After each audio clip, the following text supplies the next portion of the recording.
disais donc mon but c'est d'isoler le x, mais vu que j'ai moins x ici, je n'ai pas le choix. Le signe moins, je ne peux pas l'enlever comme ça tout de suite dans un premier temps. Donc je laisse moins x à la ligne du dessus. C'est la première fois que j'ai un signe moins que je ne peux pas enlever tout de suite avec le x dès la première ligne. Jusque-là, les x étaient tous positifs, il n'y avait aucun souci pour le premier, deuxième, troisième et quatrième calcul.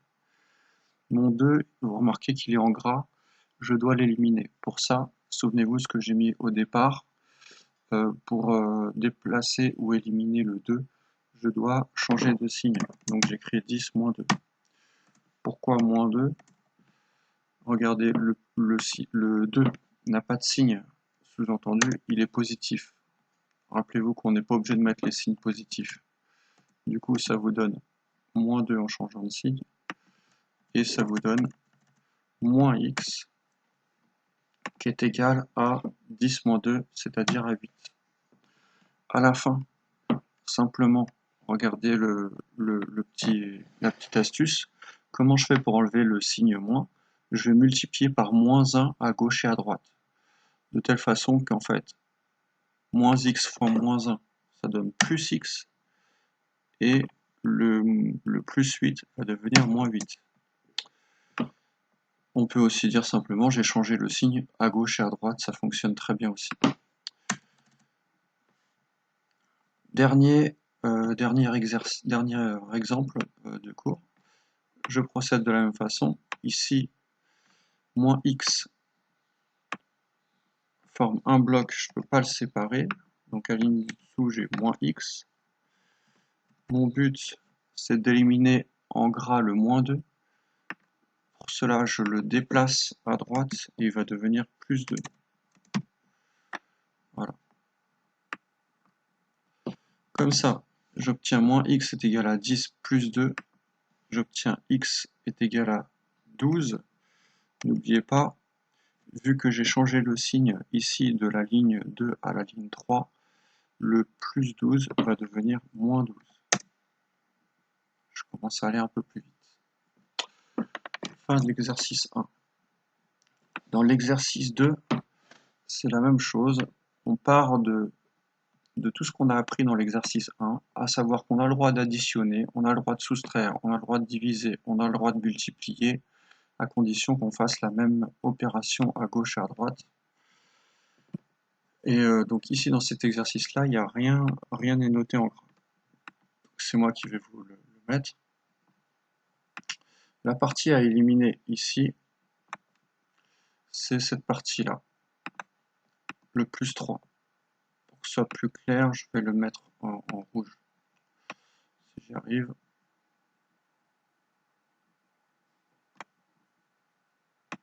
Voilà. Pourquoi je dois éliminer le plus 3? Maintenant, on commence à se poser la question pourquoi j'élimine le plus 3, pourquoi pas le 7, pourquoi pas le x? Ici, on a trois lettres écrites, 3 nombres, 3 chiffres. Du coup, il faut commencer à comprendre pourquoi je choisis plus 3. Quel est l'objectif? Donc, l'objectif est de trouver x.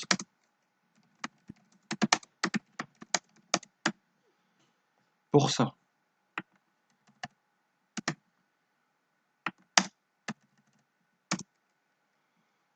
pour cela, virgule, je dois avoir une égalité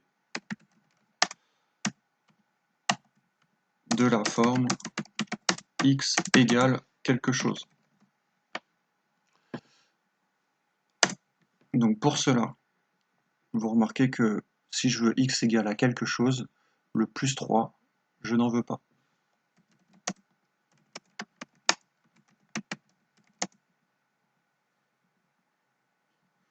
Donc il faut éliminer ce plus 3 là.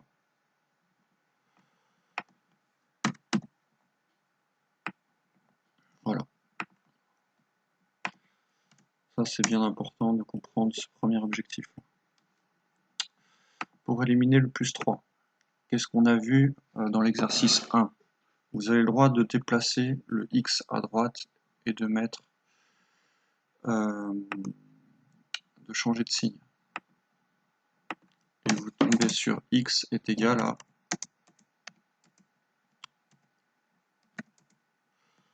7, du coup, et le plus 3 va devenir moins 3. Je le mets en rouge. Ensuite, vous avez votre solution. À la ligne, vous écrivez x est égal à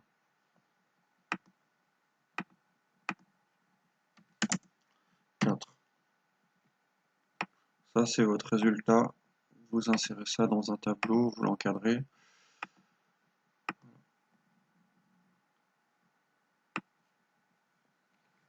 Ensuite, même principe avec le y-2 égale 5.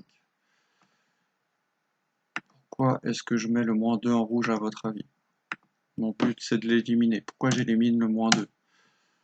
Parce que mon but, c'est de trouver y et pas y-2. Du coup, je déplace le moins 2. J'élimine le moins 2. Comment je fais ça? Je change le signe.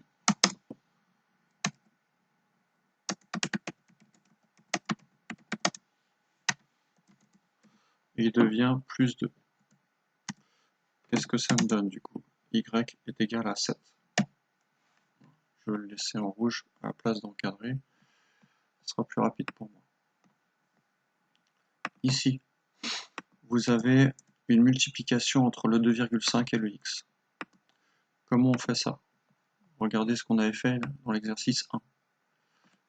Ici, vous aviez une multiplication. Ligne d'après, j'ai transformé en fraction pour éliminer le 2.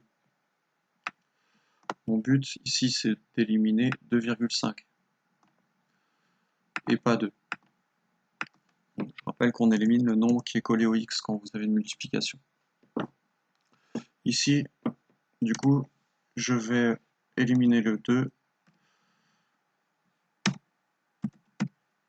en divisant par 2,5. Donc ici, vous n'avez plus une fraction, mais une écriture fractionnaire. C'est pas grave, ça change rien.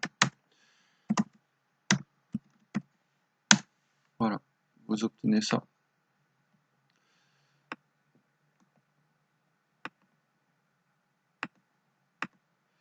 Ensuite, maintenant que vous avez divisé par 2,5, à gauche et à droite, je rappelle que si vous divisez par 2,5 à gauche, il faut le faire à droite, vous tombez sur x égale, et vous avez votre solution, 10 divisé par 2,5, ça fait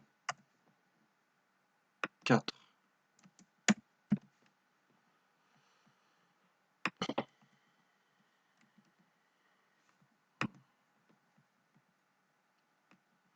Dans l'exemple suivant,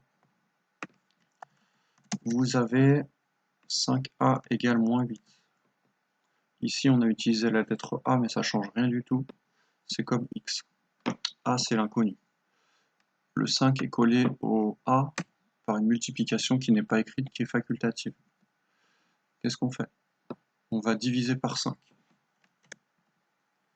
Donc, vous avez 5a, vous divisez par 5. Et ça doit être égal à, du coup, à moins 8.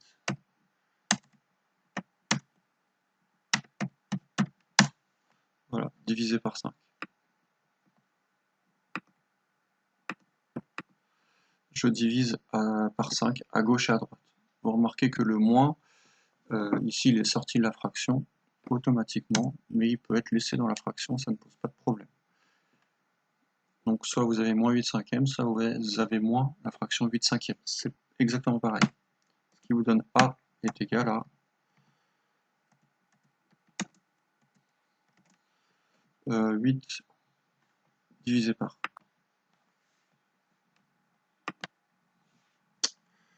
moins 1,6. Pourquoi ça s'écrit pas?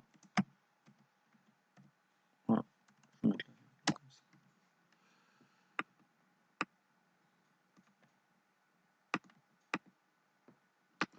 Ici, vous avez la lettre K, ça ne change rien au problème. La lettre K, c'est comme X, c'est l'inconnu. Donc on fait le même principe, pour éliminer le 6, vous divisez par 6.